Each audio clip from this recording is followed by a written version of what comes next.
The question I have is, they are in the control room. They know these winds on the ground. They don't seem to be concerned because to me, EJ, it looks like that stuff's moving pretty quick across the ground there. Yeah, it doesn't. It looks like it's moving pretty quick, but that's. I think everything seems to be within range here. I mean, if the wind was a factor here, Gene, they would have said something about it already. Maybe it's just an optical illusion because the vapor small, rocket big. Yeah, that's and we know from going out there. We talked about this many times. Go from going out there. We need the size does mess with it. We need a warning. Objects upstream are bigger than this. It's true. This is. Can we talk about the conditions we are being blessed here with right now? We have this is the 7th time we see this thing fly, but look at these conditions. Look at the light. Look at the skies. What is this? Yeah, literally yesterday it was raining on the lenses when we were out there, and we were like, okay, let's see what's going on. And then they called the weather, and today it is amazingly clear. And from the top of the Margaritaville here on South Padre Island, I honestly, I don't see, I have to turn around. The clouds way out there in the Gulf. There are no clouds over Starbase right now. So the camera shots, the tracking shots that Doss is going to get, and Jason, and I know Jack out at the Rocket Ranch are going to be absolutely phenomenal. And we've got some secret cameras out there too. Oh yeah, we'll talk about those. We probably won't see those today, but we are gonna get those shots. Yep, I can feel it coming as we are coming up on T-minus 5 minutes. Alex, talk us through this last 5 minutes.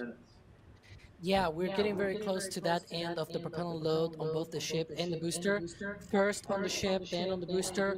We're going to get as well. So one of the things that I mentioned before, at that T-minus 40-second mark, that is when they can optionally hold if they wanted to. Now, we don't want that to happen, of course. If they go through, one of the things that happens is that the ground systems then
and ship will head over the Gulf of Mexico towards the east, and then it's going to be a 2.5-minute ascent for that booster. We're going to have hot staging and then separation, so just like we're getting so close.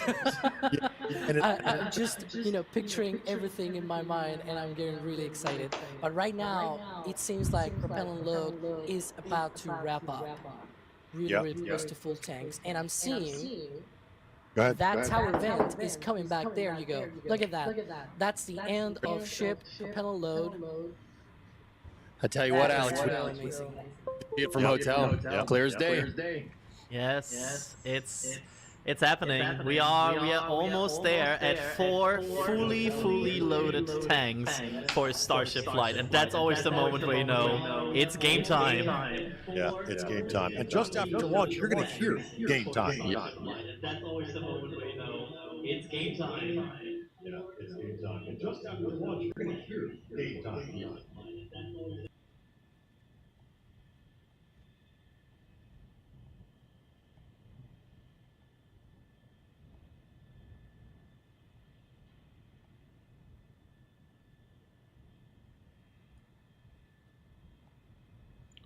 Check 1 2. Check 1 2. Check 1 2. Check 1 2. Check. All right, so for those of you who do not know, my name is Jerry. You probably know who I am, considering I'm streaming only on platforms that I've created. Now, today marks a historic event. And that event is the launch of Starship 7. And ask me how I know this. I'm wearing the Starship shirt. And I work at this facility, as you can see here, with the Starship on the back, when we caught the last booster. For those of you who cannot see, take a look. Understand what is happening today, because this is one of the rare events in history that is happening as I drink my coffee. And for those of you who thought that I did not have my water, you are sadly mistaken. I got my water. It's right here. Calm down, everyone. Drink your water. Calm down. Calm down. We're launching Starship 7. Calm down. So today, we make history. Again, thank you all for tuning in to the live stream on the Ballistic Blade Entertainment channels. I'm debating if I'm gonna have to reboot here. Hopefully not, because I know Twitch likes to buffer me to death. I'm not gonna be on the stream very long, but we are gonna watch the launch together. And for those of you who do have the opportunity, welcome to the stream. Now, as you can see, we're taking off. This is it. There you go. Merry Christmas. All right. To infinity and beyond. There you go. Happy birthday.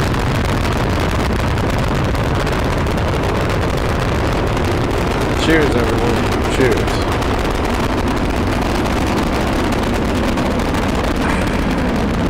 Yes. It's so good to see a little piece of history being made. I say little, but this is actually an epic launch. Don't ask me how I know. Don't ask me how I know. But on that rocket, what you're witnessing is there's going to be a deployment of the Starlink satellites as well on that rocket. And the payload is the Starship, which is the top part of the rocket that you're looking at right now. Don't ask me how I know. Don't ask me how I know. Everyone, calm down, calm down. Drink your water. Starship has launched. Drink your water, drink your water. Anyway, Raptor Engine 7. Raptor Engines holding it down, taking care of business flawlessly. I love it. I love it.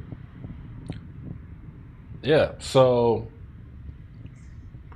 this is the first stage of the deployment. I'm gonna mute my microphone and let you guys listen to what the NASA spaceflight crew has to say. It's just gonna be epic all day today, man. That's all I can say. Yesterday was Blue Origin's flight. Now we got SpaceX today. So should be good. Should be good. I'm going to see if I can casually open up a window here without absolutely, you know, kind of straying away from my stream. But yeah, I am excited about the future. If we can get men to Mars. A lot of people are like, Jerry, what do you do at SpaceX? Why do you help Elon to do stuff? And have you actually met Elon? I'm like, listen, even if I did, I couldn't tell you. Because then I'd have people knocking on my door. And we don't want that. Calm down. Everyone calm down. Listen, if you drive a Tesla, congratulations. You are one of the many who support the efforts of what you're witnessing right now, including Starlink. If you have a Starlink device, I had one of my business partners tell me they bought the Starlink. It's very good. The internet works. Anyway, I hope that the live feed is coming in good. I hope y'all are having a good day wherever you are, wherever you may be. As you can see here, the booster has hit the second stage. It is launching into the ionosphere, into outer space. And this is what you're witnessing at this time. And if you didn't know, what you're looking at is multiple camera angles. You got one of the pad, you got one of the rocket in the air, then you got one actually on the rocket, then you have another one at a different angle of the rocket launching into the air. And so Starship 7 is supposed to be very, very historic. That's what they say. We will see. We will see. I believe that this flight will be successful for many different reasons.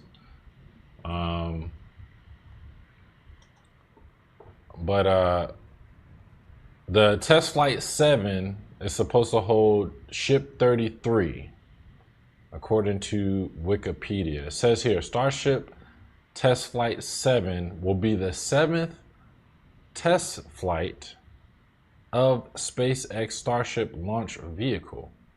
The prototype vehicles expected to be flown are Ship 33, the first Block 2 super stage, and Booster 14, a Block 1 vehicle. After having previously supported Booster 12 and Flight 5, engines 314 will be reflown on Booster 14. If you haven't gotten excited about spaceflight, let me tell you why it's important. Outside of the fact that we're going to go to Mars, I'm going to tell you from my perspective why I think colonizing Mars, like Total Recall, is going to be an interesting feat. I'm going to tell you why. Stay tuned. Everybody, calm down, drink your water. Don't rush me. Let me formulate my thoughts.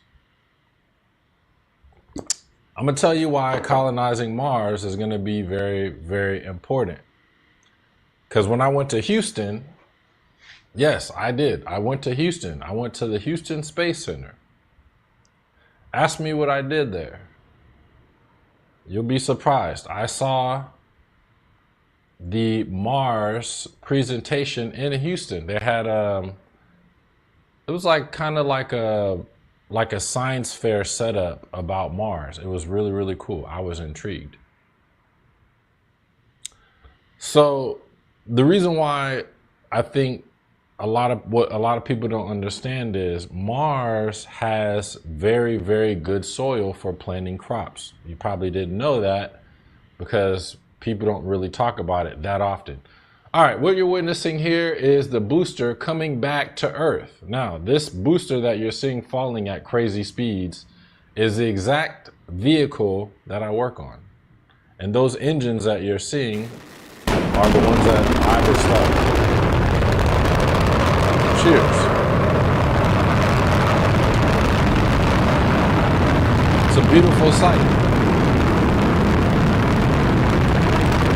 So, again, what you're witnessing is history. And we have caught the booster. Very nice. Now, the top part of the payload that was launched in the beginning is in outer space. So I'm going to use my remote as a demonstration. So what happened is the top part of the rocket, I'm going to use two remotes, my Apple TV and my Roku remote here. The Starship detached from the booster, which is this part, does a flip maneuver, and then the booster comes back to Earth, if that makes sense. Anyway, back to Mars. Let's talk about Mars. You guys want to talk about Total Recall with Ballistic Blade Entertainment. Welcome to the show. I'm glad you could join. Anyway, who likes Arnold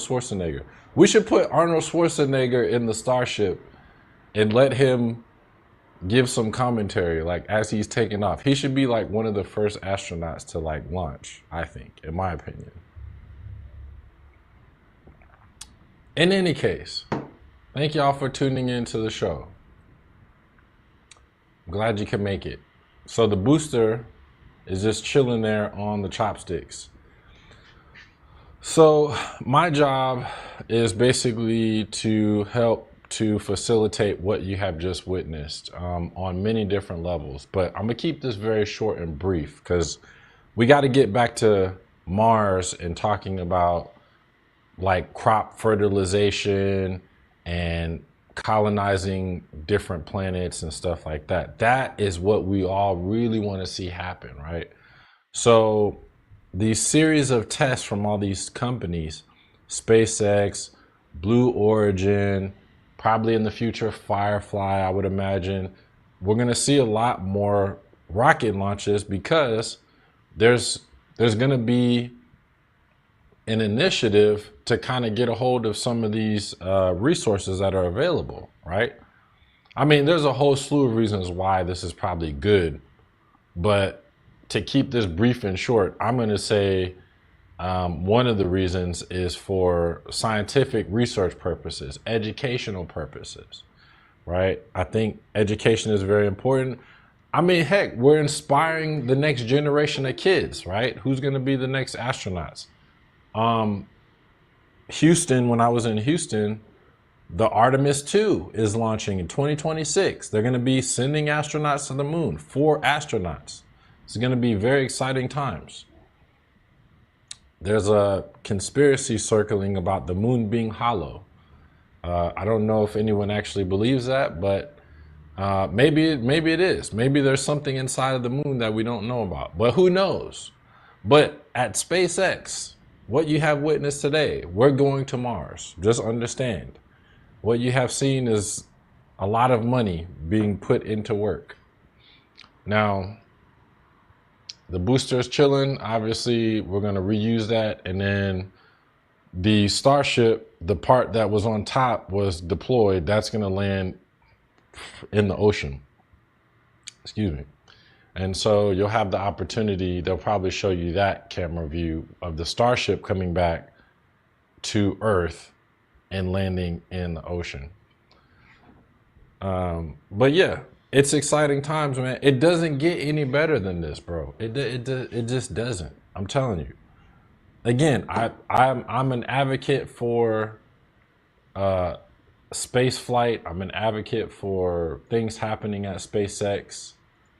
And so it says here, the vehicle testing ahead launch, Ship 33, a Block 2 Starship, is expected to be flown on 7, which is the one we just saw. It said Ship 33 underwent cryogenic testing. Its counterpart, Booster 14, and underwent, it said rolled out OLP-1, conducted a successful spin prime test in static fire early December. It also says here in this brief description, it says it then returned to production site, final pre-flight modification, static fire. So yeah, that is what is happening here. Then it talks about NASA and previous flights with that as well. But I just wanted to live stream that so you guys could see it in action. I know a lot of people are probably at work or leaving work. It's Thursday. You know, people have things to do. And so I figured I would live stream for you guys. But yes, that is history being made once again. Now, let's talk about what this means for humanity. Let's talk about what this means for the future. So, like I said, Mars, colonizing Mars, growing stuff on Mars, I think is going to be very interesting to see because of the ability to kind of have, from an educational standpoint, what we can actually do, right? Pushing the boundaries of humanity, pushing the boundaries of science, and then looking into what we can kind of benefit, right, as a species on this planet. So yeah, I will save that for another stream because my time is limited today. I actually have to go into work now that the booster is back. So I will be streaming again later on. I tried to stream a couple of different times, but I was having issues because the vehicle launch got pushed back because of weather. So I'm gonna let you guys hear some feed from NASA real quick. I'm gonna get my second cup of coffee. My second cup at 4 p.m. because I work, and so I'm just getting my day started, needless to say. But thank you guys for tuning in. Let's go ahead and go back to the feed here.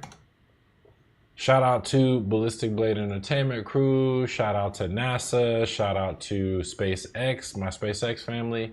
Love you guys. Love you guys. Yeah, Everybody. tubes have been redesigned. Hold on, let me mute It's essentially this. like a total redesign of the ship, right? This was just like flying a new ship. Even the method for building the vehicle, the barrel sections were modified, the transfer tubes were modified, those engine chill pipes have also been modified as well.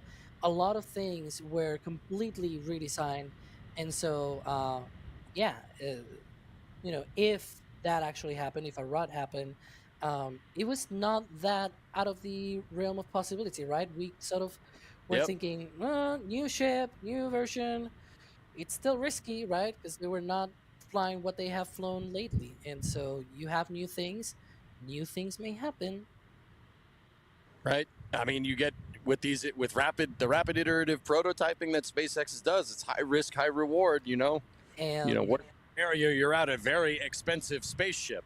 you mentioned rapid prototyping, EJ, and I just can think about one thing. Yesterday we got the second Block 2 ship going out for cryo testing. Ship 34 went out to Massey's just yesterday, so the data from this flight going to drive some changes there, right? Yeah, it's right there.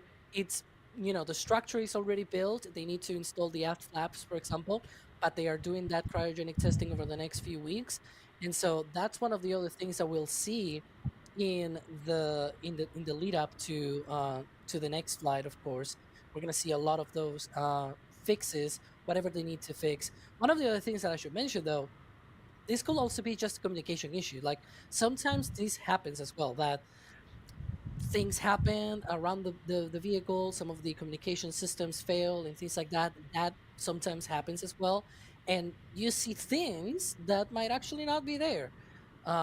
So we'll see. I'll tell you, despite potentially Ship 33's demise, we had a clear view. Das is cooking up some real good stuff for you guys for the replay.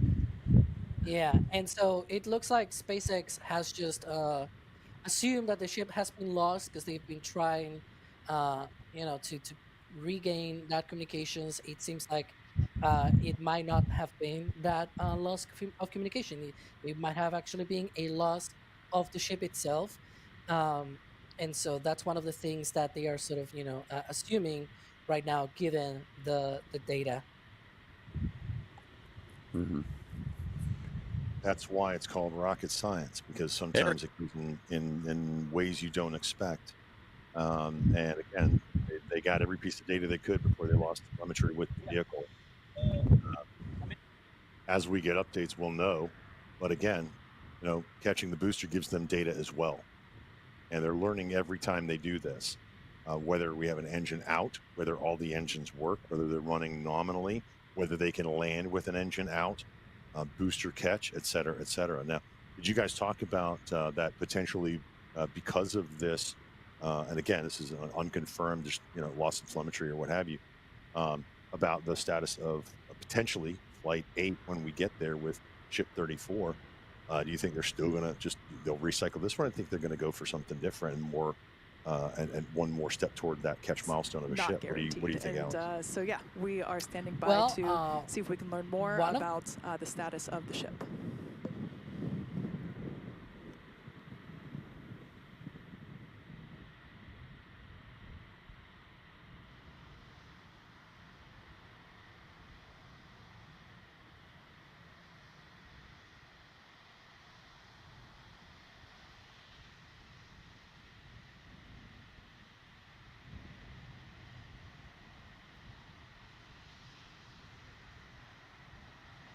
So we're basically just hanging out until we get the status of Starship happening.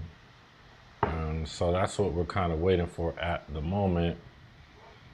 Yeah, glad you guys could tune in, man.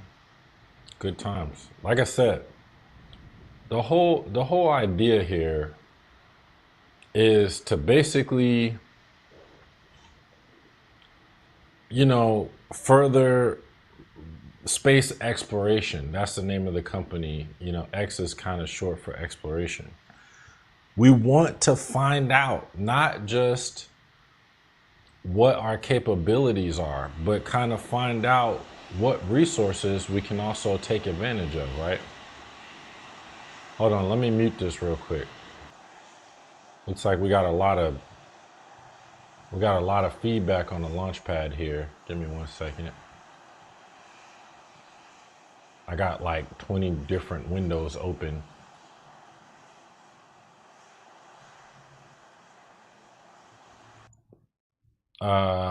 But definitely entertaining to say the least. I'm going to show you guys another angle of what is on x.com, because they're also showing the live feed from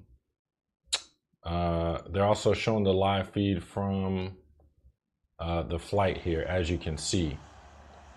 Now, what I want to mention here is that what you're looking at is just the booster sitting on the chopsticks. This isn't even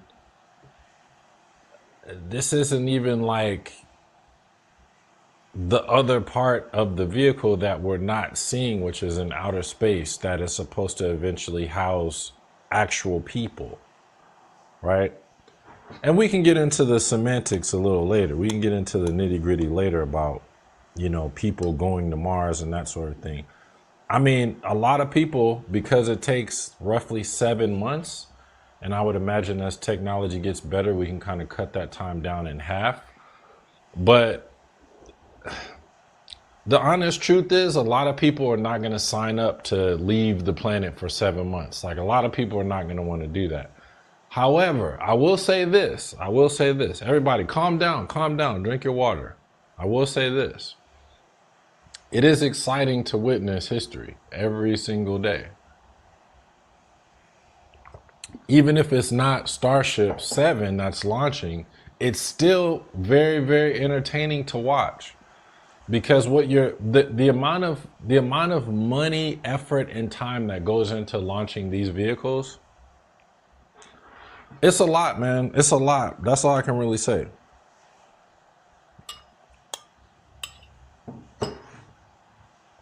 But I'm glad to be a part of history. And I just wanted to share the live stream with you guys from my viewpoint. As these launches kind of continue to happen, I'll continue to share my thoughts and, you know, let people know what I think about the whole endeavor and colonizing space. I put like on my social media profile that I believe aliens exist.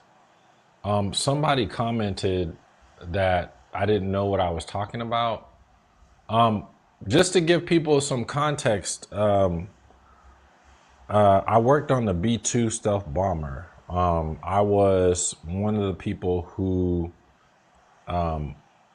was in the military during 9/11, and so I'm gonna tie this all back into the alien conversation. But needless to say, if you've ever seen a B-2 stealth bomber, it looks like a flying UFO. That's the aircraft that I worked on.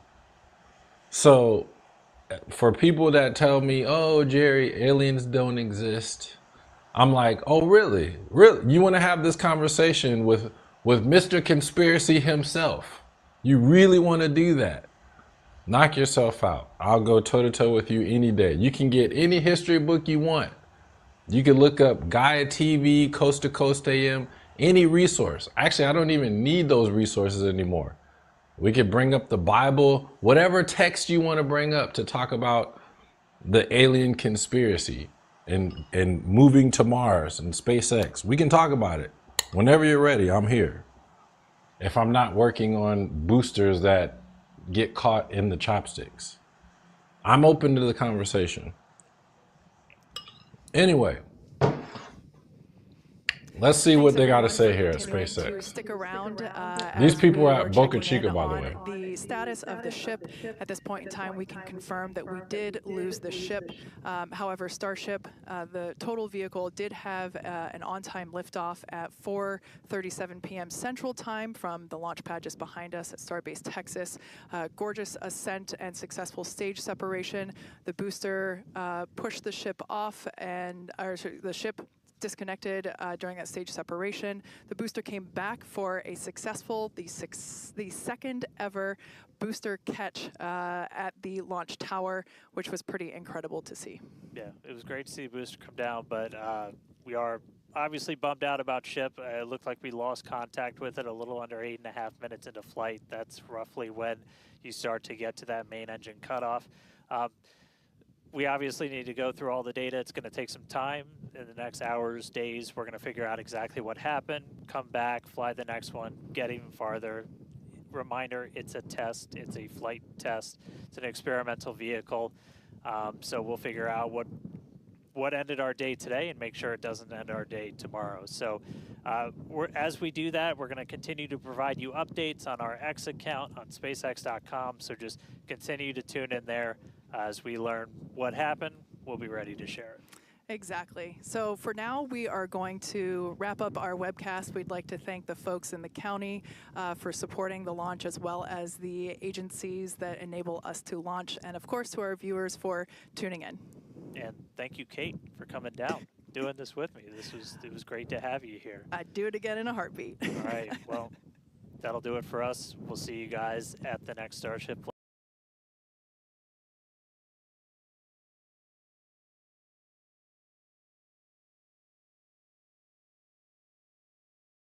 Okay, so that is a wrap on the cast from X.com.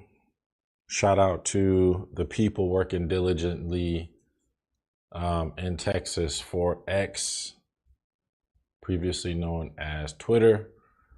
I actually have to go to work, people, so I'm not going to be streaming that much longer. Elon does not pay me for you to look at me, look at you, look at me on talking about catching rockets. I need to actually physically touch something and do something. So anyway, it's been real. It's been fun. Glad y'all could tune in.